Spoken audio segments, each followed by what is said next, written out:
Bismillahirrahmanirrahim. Assalamualaikum warahmatullahi wabarakatuh. Waalaikumsalam. Innal hamdalillah nahmaduhu wa nasta'inuhu wa nastaghfiruh wa natubu ilayh wa na'udzu billahi min syururi anfusina wa sayyiati a'malina. Man yahdihillahu fala mudilla lahu wa man yudlil fala hadiya lahu. Asyhadu an la ilaha illallah wahdahu la syarika lah wa asyhadu anna Muhammadan abduhu wa rasuluhu la nabiyya ba'd. Allahumma shalli wa sallim wa barik ala nabiyyina Muhammad wa ala alihi wa sahbihi wa man tabi'ahu bi ihsan ila yaumiddin. Allahumma la sahla illa ma ja'altahu sahla wa anta taj'alul hasna idza syi'ta sahla. Ma'asyiral muslimin rahimakumullah, usikum wa nafsi bittaqwallah wa ta'atihi faqad fazal muttaqun. Yaqulu ta'ala fi kitabihil karim,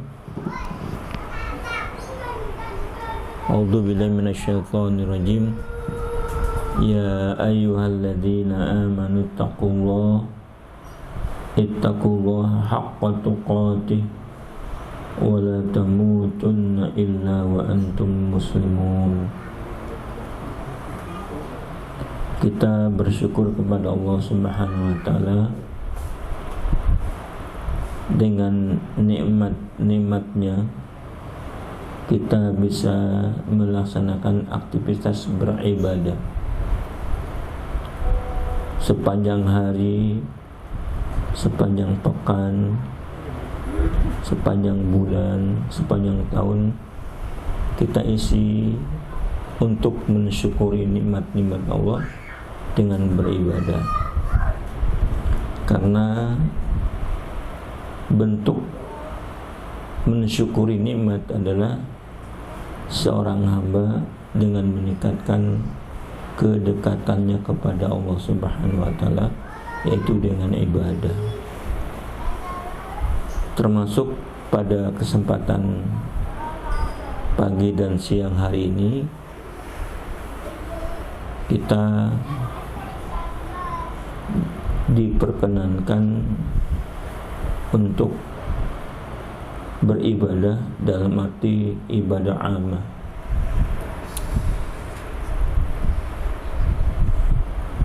Mudah-mudahan dengan ini Allah menerima bentuk syukur kita, terus menambah nikmat-nikmat yang lain yang kita tidak tahu. Paling tidak kita berharap Allah berkenan mewafatkan kita dalam keadaan husnul khatimah. Amin ya rabbal alamin. Salawat dan salam senantiasa tercurah buat baginda Nabi kita Muhammad sallallahu alaihi wasallam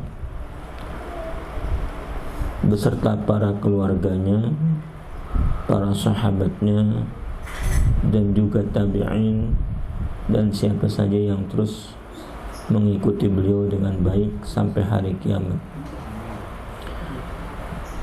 Jamaah yang berbahagia, mengisi waktu sudah terlambat 3 jam, setengah jam, tapi tidak apa, kita membahas masalah-masalah yang paling penting dalam keluarga. Terus ini juga kebetulan kita sudah mendekati bulan Ramadan. Mungkin juga kita perlu persiapan Ramadan. Tetapi waktunya ini saya yakin tidak cukup. Makanya yang penting-penting, sekalipun yang penting itu barang yang diulang. Saya sampaikan sebuah hadis dari riwayat Muslim, an Abi Raqabah Tamimi bin Ausi Ad-Dari radhiyallahu anhu qala anna an-nabiyya sallallahu alaihi wasallam qala ad-dinun nasiha qulna liman qala lillahi wa li kitabihi wa li rasulihi wa li a'immatil muslimin wa amatihim. Rawahu Muslim. Hadis dari Abu Raqabah At-Tamimi bin Aus Ad-Dari radhiyallahu anhu berkata bahwasanya Nabi sallallahu alaihi wasallam telah bersabda, ad-dinun nasiha,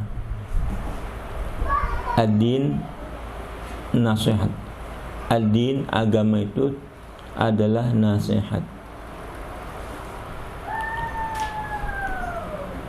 Kami bertanya, kepada siapa nasihat itu? Qala, Nabi kita menjawab, lillah, untuk Allah, wali kitabihi, untuk kitabnya, wali rasulihi, untuk rasulnya, wali a'immatil muslimin, dan untuk pemimpin-pemimpin kaum muslimin, dan amatihim, dan kaum muslimin secara keseluruhan. Hadis ini sahih, kita sudah hafal, sudah kenal, ya.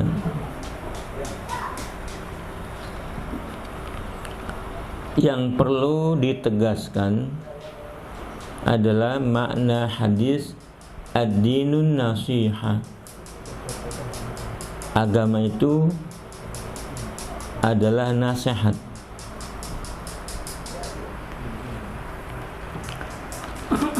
Agama adalah nasihat. Apa yang dimaksud nasihat?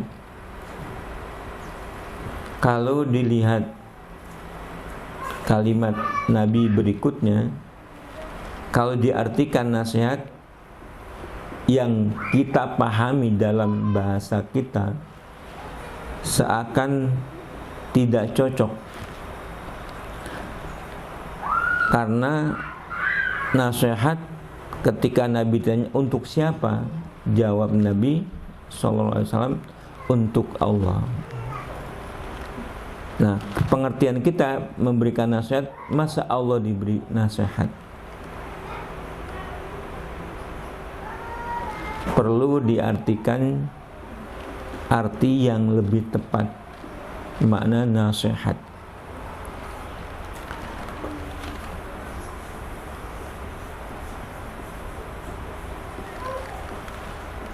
Bisa diambil maknanya, nasihat itu adalah kesetiaan atau loyalitas maknanya. Sementara bahasa kita Indonesia, nasihat itu anggapannya orang memberikan nasihat kepada saudaranya. Misalnya sesama muslim menasihati. Tetapi inti atau substansi dari nasihat itu apa? Substansi dari nasihat yang diberikan seorang muslim kepada saudaranya adalah sebagai wujud loyalitas orang itu, sebagai bukti kesetiaan yang memberi nasihat kepada yang dinasihati.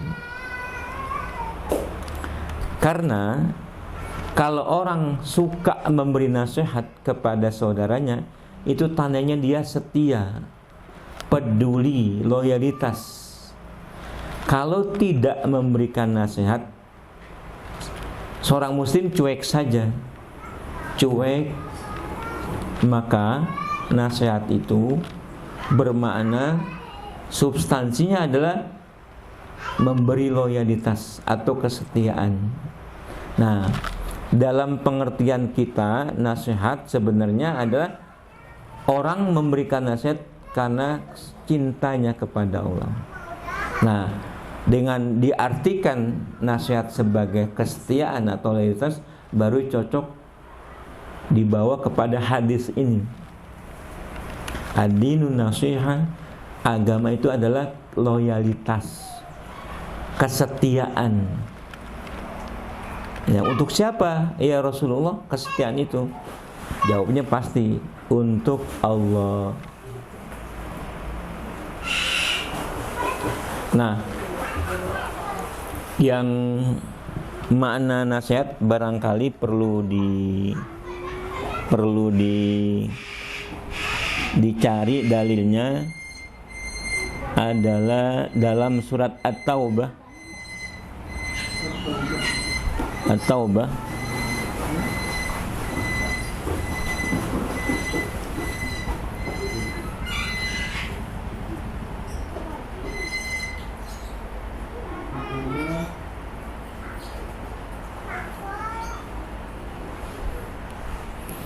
Ayat 91.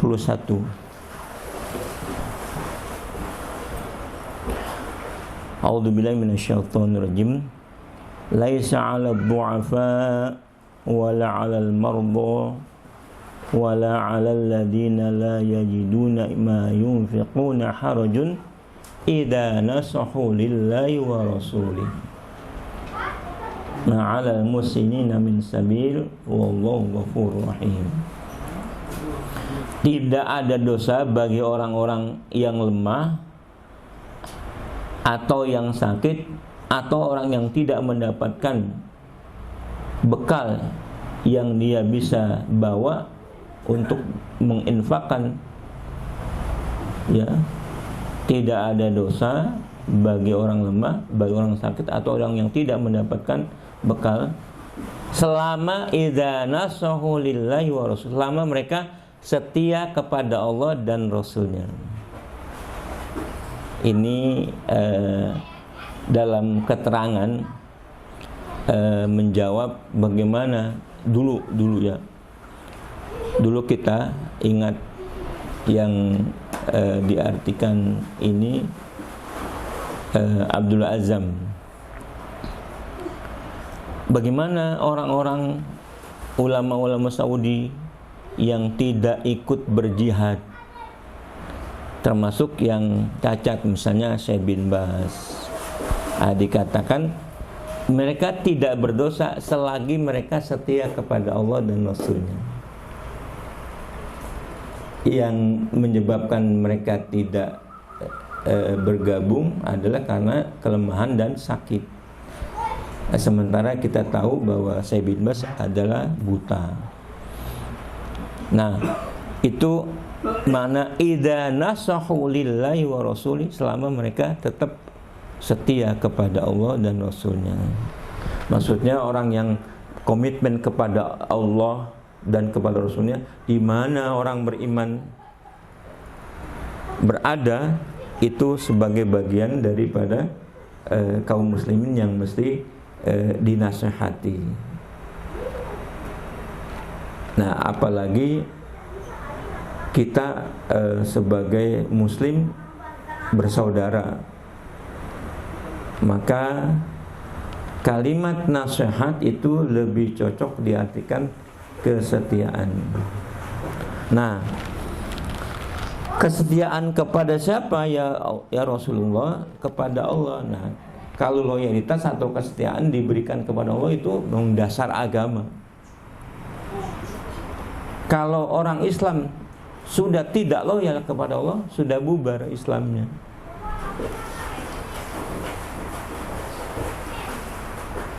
Nah, komitmen kesetiaan ditujukan kepada 5 yang menjadi bagian kita dalam Islam, kepada Allah, kepada kitabnya, kepada Rasulnya, kepada pemimpin-pemimpin Muslim, dan kepada rakyat Islam secara keseluruhan. Ini sudah bagian daripada akidah. Bagian daripada akidah. Nah, uraiannya barangkali yang berkenaan dengan hadis ini adalah saya ingin menjabarkan bagaimana kesetiaan kepada Al-Quran, kepada kitabnya Allah, kitab Allah, yaitu Al-Quran terutama. Kitab-kitab Allah banyak, tapi yang paling penting dan ini sebagai kitab yang terakhir adalah Al-Quran. Bagaimana orang Islam itu disuruh loyal kepada Al-Quran, setia kepada Al-Quran, komitmen kepada Al-Quran.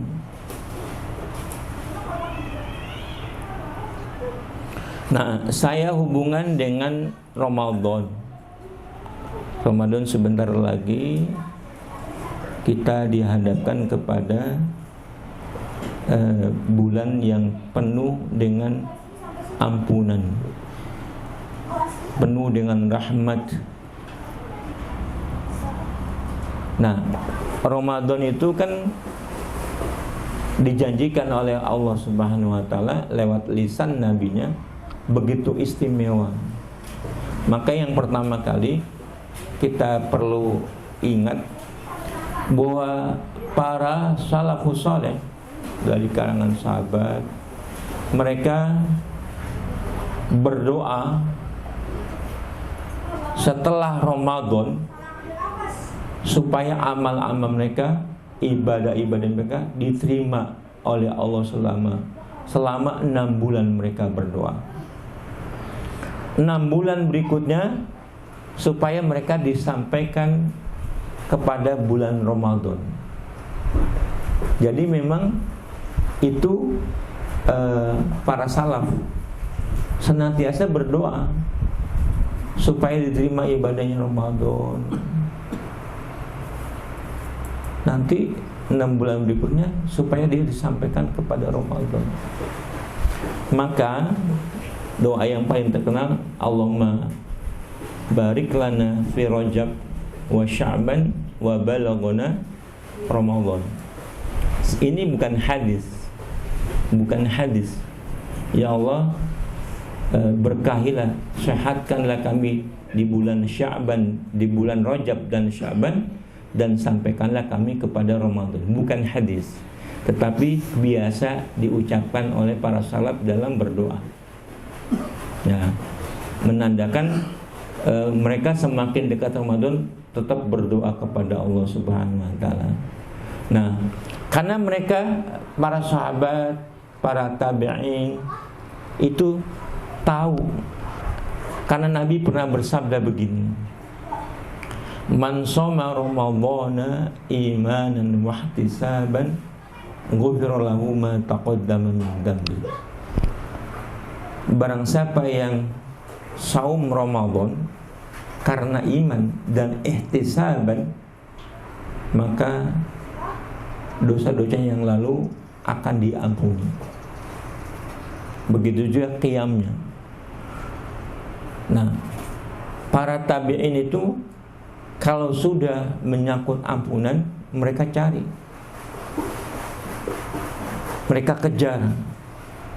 Karena bahasanya Allah disuruh bergegas mencari ampunan. Wasari'u ila maghfiratin min rabbikum wa jannah.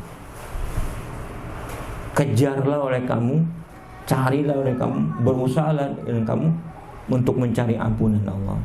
Nah, ketika diberikan salah satu bentuk ampunannya, yaitu bulan Ramadan, maka mereka antusias sekali. Nah, Ramadan yang begitu istimewa. Nah, kita bagaimana? Karena kita sudah mengalami Ramadan sudah puluhan kali. Kalau saya umurnya sudah 60 lebih. Kira-kira berapa kali Ramadan? Dikurang 15, 46 lebih sudah mengalami Ramadan. Nah, apa yang didapatkan oleh orang yang sudah 46 kali? Apakah dia mendapat ampunan? Jawaban yang biasa, insya Allah. Tetapi dibuktikan amal-amalnya seperti apa. Nah, mencari ampunan ketika didapatkan di dalam bulan Ramadan itu sangat istimewa. Memang di hari-hari yang lain juga kita dapat ampunan, tapi tidak dalam bentuk yang dijanjikan seperti di bulan Ramadan. Sholatnya, man qoma ramadhana imanan wa ihtisaban ghufira lahu ma taqaddama min dzambi. Barang siapa yang sholat tarawih di bulan Ramadan karena iman kepada Allah dan ihtisaban, diampuni dosa yang terlalu. Sekedar sholat tarawih diampuni dosanya. Sekedar puasa diampuni dosanya.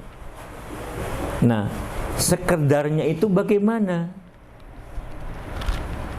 Nah, maka kita perlu meneliti apakah Ramadan sudah membawa saya menjadi orang yang diampuni. Karena ampunan itu, jamaah yang berbahagia, rahmat itu, rahmat Allah sesuai dengan hadis Nabi, la yadkhula jannata ahadukum bi'amalihi. Tidak akan masuk surga seorang dari kalian semata dengan amalnya. Para sahabat bertanya, wala anta ya Rasulullah, termasuk anda tidak ya Rasulullah? Wala ana, termasuk aku juga tidak. Illa ayataghammadiyallahu bi rahmatin, kecuali kalau Allah merahmati amal-amalku.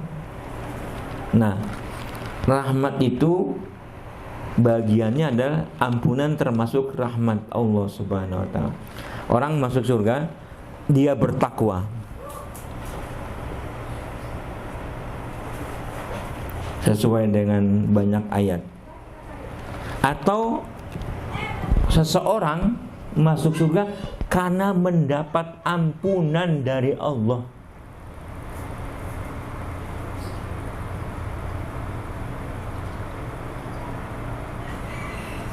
Takwa itu yang menyebabkan orang masuk surga. Wasari'u ila maghfiratin min rabbikum wa jannatin arduha samawati wal ardu u'iddat lil muttaqin.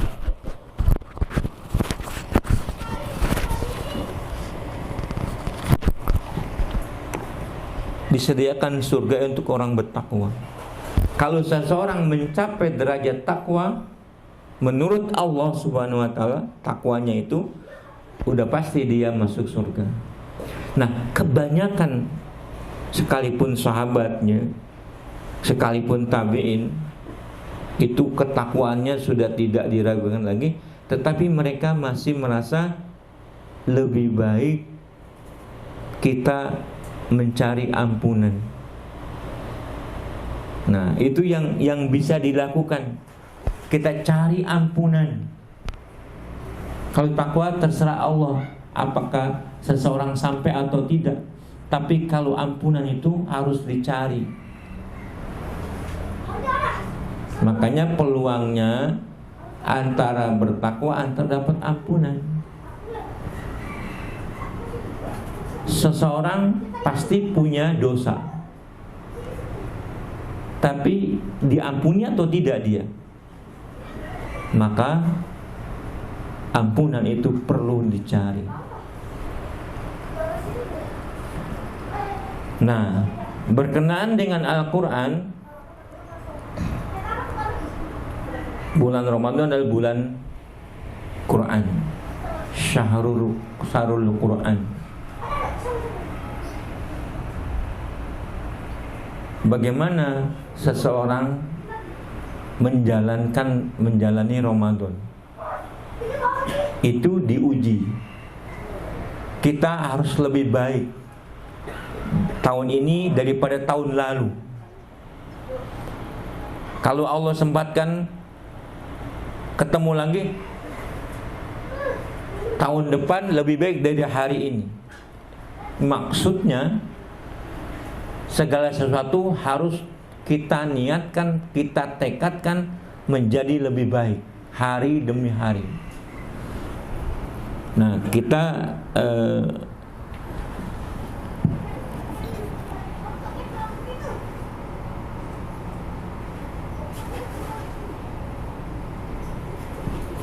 apakah Ramadan ini kita jalani dengan yang lebih baik? Kita introspeksi. Maka persiapan seorang muslim itu bagaimana? Ada 6 hal paling tidak orang muslim mesti mempersiapkan untuk memasuki Ramadan, dan supaya yang dijanjikan sebagai bulan ampunan kita dapat meraihnya. Pertama adalah tobat. Tobat dari segala kesalahan, dosa-dosa yang kita perbuat sendiri kepada Allah. Misalnya taubat kita barangkali bukanlah dalam perkara-perkara besar, tetapi di antara kita misalnya belum sanggup sholat di masjid, sholatnya masih di rumah, sholatnya masih sendiri. Dalam timbangan sunnah itu sebuah kesalahan bila laki-laki tidak sholat di masjid 5 waktu. Yang ibu-ibu bagaimana? Ibu-ibu suka melalaikan sholat. Misalnya ibu-ibu kan nggak ke masjid, nanti sholatnya zuhur ya jam 1, setengah 1, jam 1. Itu bentuk dosa. Barangkali kita tidak menganggapnya besar, tapi kalau terus-menerus dengan sholat tidak ke masjid, yang istri kita pada terlambat, barangkali itu suatu yang perlu kita mintakan ampun kepada Allah Subhanahu wa ta'ala. Nah, yang terbaik bagaimana? Kata Nabi, as-salatu ala waqtiha. Salat pada waktunya. Kalau laki-laki ke masjid dengan salat berjamaah. Dalam sebuah hadis, kalau bisa 40 hari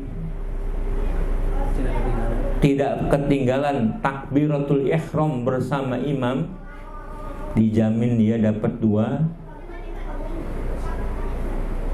kemenangan. Tapi 40 hari itu bukan perkara mudah. Kalau kita ada saja kendalanya, sudah 39 hari ini, sudah 39 hari terus-menerus bersama imam. Hari ke-40-nya ada saja gangguan. Gangguannya mungkin terlambat. Kalau sudah terlambat, sudah hitung 0 lagi. Dihitung dari 0 lagi. Begitu seterusnya. Paling tidak yang saya alami begitu. Nah, bagaimanapun kita harus meningkatkan di Ramadan. Bisa enggak Ramadan itu menjadikan sesuatu yang istimewa? Sholatnya kita nomor 1, bersama imam. Memang ini bukan yang wajib, tapi seorang muslim mencari hal-hal yang istimewa. Bagaimana sholat bisa tepat waktu? Karena Nabi mengatakan as-sholatu ala waqtiha. Ya, yang wanita tidak menunggu suaminya pulang dari masjid. Syukur-syukur sudah berwudu ketika adzan dikumandangkan. Apalagi yang sudah tua-tua, sudah nggak perlu direpotkan sama anak, sama cucu, sama jemuran. Pokoknya waktu sholat itu yang paling baik. Memang kita diuji bagaimana bentuk sholat kita.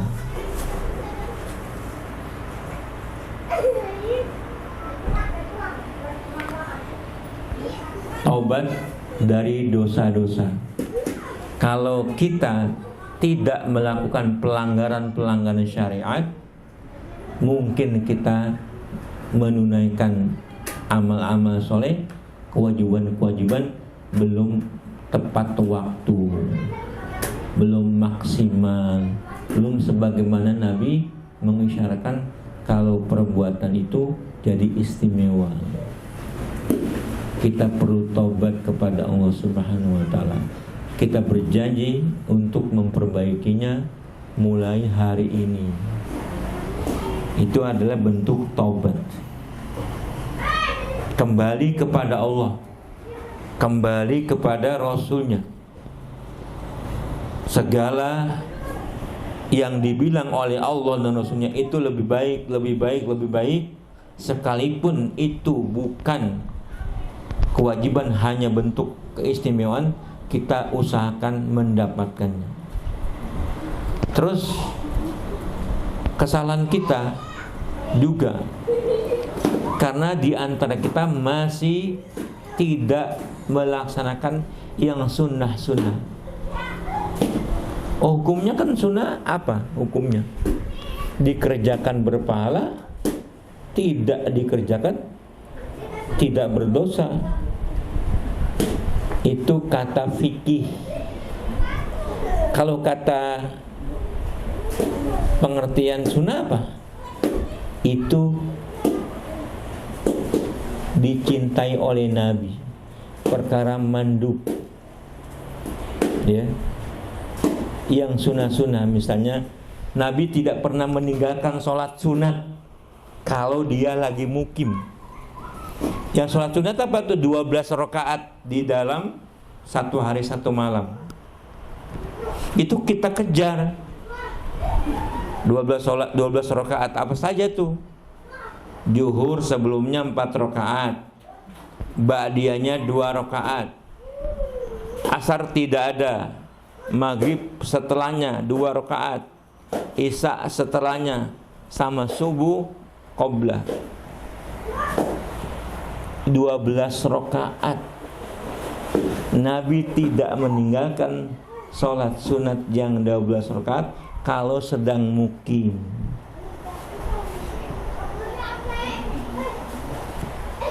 Udah bisa? Udah jam 10:03. Hah?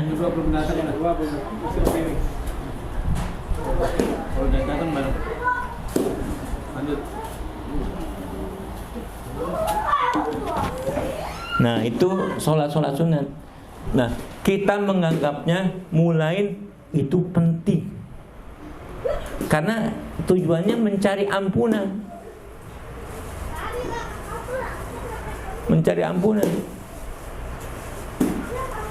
Kalau di Ramadan tidak bisa melaksanakan yang sunnah-sunnah ini, apalah lagi di luar Ramadan. Ramadan ini bagaimana masyarakat mensikapinya sebagai bentuk ibadah yang istimewa. Ya.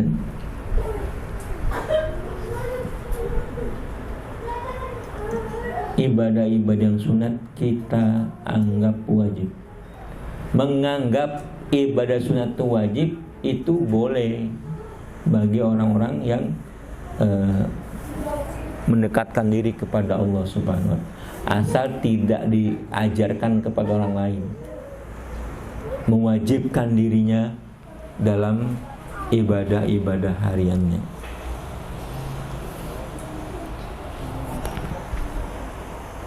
Jadi kita kembali kepada Allah Subhanahu wa ta'ala dengan cara mendekatkan diri, kita berbuat maksimal.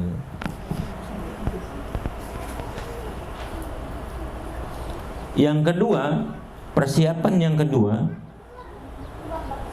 kita pelajari hukum-hukum syam dan qiyam.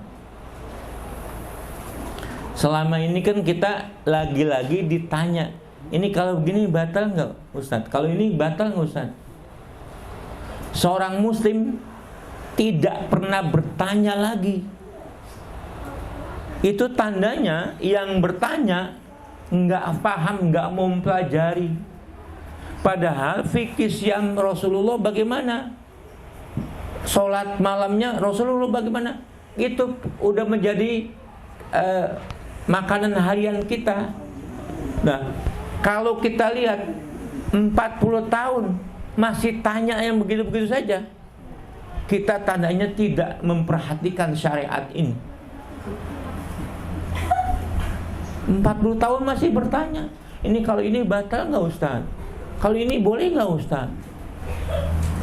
Seharusnya orang muslim itu kalau perlu beli buku, jangan buku yang lain, fikih siam ada di lemari kita, sehingga seorang muslim yang tidak perlu bertanya, yang kecuali bagaimana perkara-perkara yang hubungannya dengan dunia dapat masalah, nah itu baru tanya. Kan fikih itu kontemporer. Kalau yang baku syariat ini sudah selesai.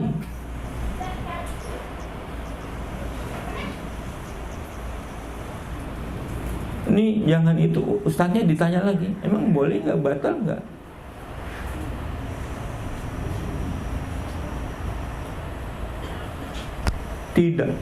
Tidak boleh lagi kita bertanya kepada orang-orang yang mengerti.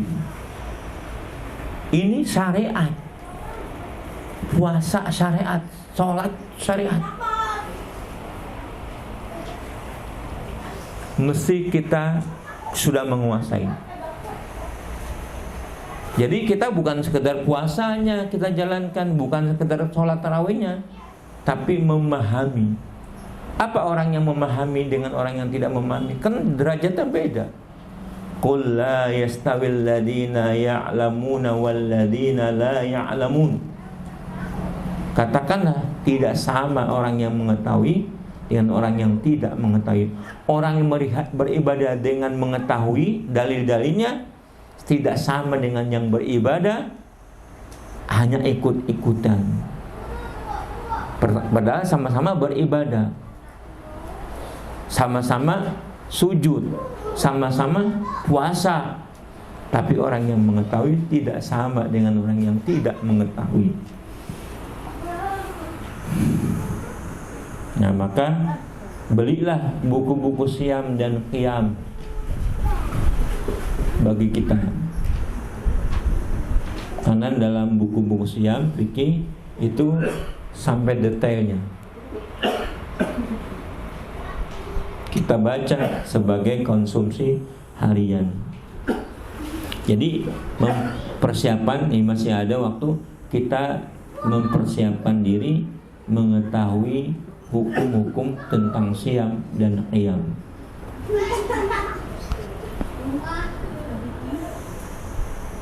Nah, kalau sudah mantap ilmunya, kita siap melaksanakan puasa. Jadi yang ketiga perlu azam, perlu tekad. Saya harus sholat tarawih sampai tuntas bersama imam di masjid. Kalau perlu mencari yang sholatnya menghatamkan Al-Quran selama 1 bulan. Jadi 1 malam 1 juz. Banyak sekarang. Jangan mencari nih sholatnya yang cepat mana nih.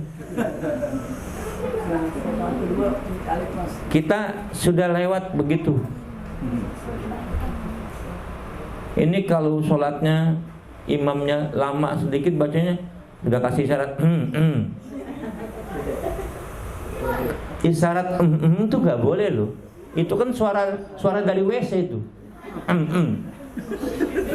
Suara dari WC dibawa ke dalam masjid. Waduh, banyak sekali orang Islam tidak mengerti ini.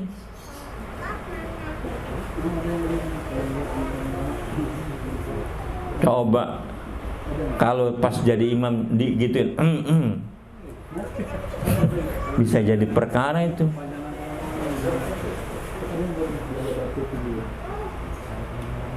Nah, perlu kita meningkatkan azam, perlu bertekad.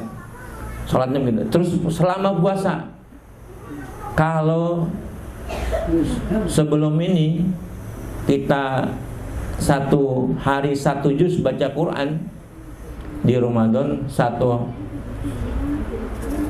hari berapa? Hah? 1 hari 10 juz. Itu yang sesuai dengan hadis. Kalau Imam Syafi'i 1 hari 1 malam dalam keadaan qiyam berapa?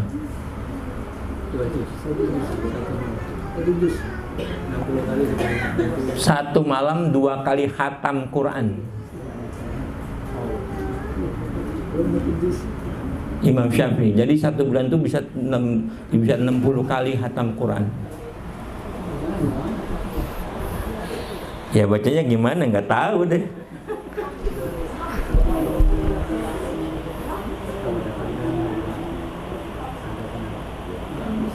Nah, kita mesti bertekad berapa juz kita mau khatamkan Quran. 1 malam, 1 hari 10 juz atau 9 juz. Paling tidak 1 hari 1 juz. Itu udah muslim minimal itu. Minimal. Nah, ini bulan Ramadan, bulannya Al-Quran. Apa yang kita dapatkan? Karena begini, Al-Quran itu perlu disikapi oleh kita, dia sebagai tuntunan. Sebagai tuntunan. Kita baca saja tanpa, misalnya kita nggak ngerti artinya, baca saja. Karena dimaksudkan dengan membaca itu timbul kecintaan. Kemudian Allah memberikan kita cinta kepada Al-Quran. Nah, kalau Allah sudah timbulkan kecintaan kepada kita dari Al-Quran, maka langkah berikutnya kita akan, ini artinya apa ya? Orang yang tidak dapat cinta kepada Al-Quran tidak mungkin menanyakan ini artinya apa. Bukti dia sudah cinta, maka dia mencari artinya. Kalau artinya tidak cukup memahami ayat, buka tafsirnya. Oh, maksudnya begini. Kalau buka sudah tafsirnya, mungkin dia tadabur kemudian. Mentadaburinya, apakah ayat itu sudah sesuai dengan perilaku saya. Kalau sesuai, dia mudah-mudahan dipertahankan, berdoa kepada Allah. Kalau belum sesuai, supaya disesuaikan, dirinya menyesuaikan dengan Al-Quran. Kemudian dia mengajarkan kepada orang lain. Nah, kata Rasulullah, khairukum man ta'allama al-Quran wa 'allama. Sebaik-baik kalian adalah yang mempelajari Al-Quran dan mengajarkan kepada orang lain. Nah, dalam surat Muhammad ayat 24, afala yatadabbaruna al-Quran am 'ala qulubin aqfaluha. Mengapa mereka tidak mentadaburi Al-Quran? Atau hati mereka memang sudah dikunci mati, hati mereka buta. Itu Allah bicara kepada tentang orang-orang munafik dan orang-orang yang tidak beriman kepada Al-Quran. Itu ustadznya sudah sampai.